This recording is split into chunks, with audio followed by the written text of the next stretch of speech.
I want to begin by thanking SKCU for partnering with me to get these children's books that I've written into the hands of our future leaders. I wrote these children's books because I realized that there was a gap in knowledge. Even though in my household, my grandmother was so influential to me, I realized that some of my kids' peers, my friends growing up, they didn't have that same influence on money. And even me that had it struggled to understand it completely. And that's why I wrote these books, because each book deals with important topics from financial goal planning to children understanding their money personality to setting savings goals and entrepreneurship endeavors. It's the exact same things that I was doing as a child. That's why I wrote them. To have children teaching children, to start a conversation at an early age so that we could have conversations around our own dinner table.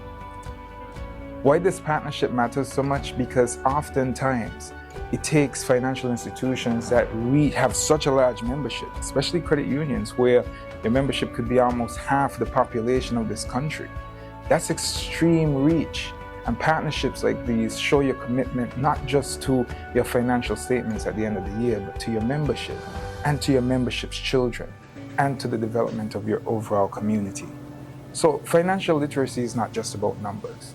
Financial literacy is about inclusion. It's about finding ways to use the resources that we have and navigate this economy successfully.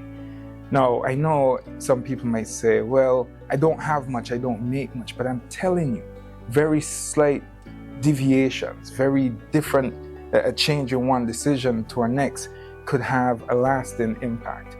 For example, imagine instead of spending $500 on a night out, you use that $500 to buy something and turn around and start a small business.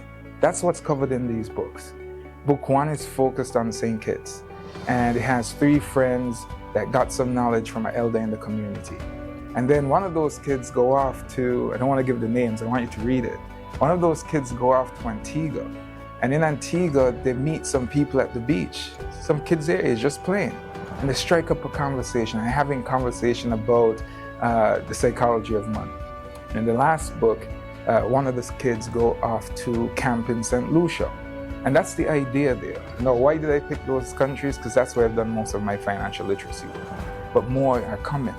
Grenada, Trinidad, and yes, of course, Jamaica, because of the vibrant Jamaican Stock Exchange there. I want to tell our stories and the resources that we have and have children be the one to tell that to other children.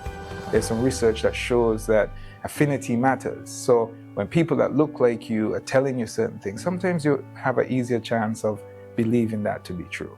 And I think even though children, yes, we have a ways to develop over time, they know right from wrong. Because I remember as a child, I was already making some of these decisions and doing some of these things myself.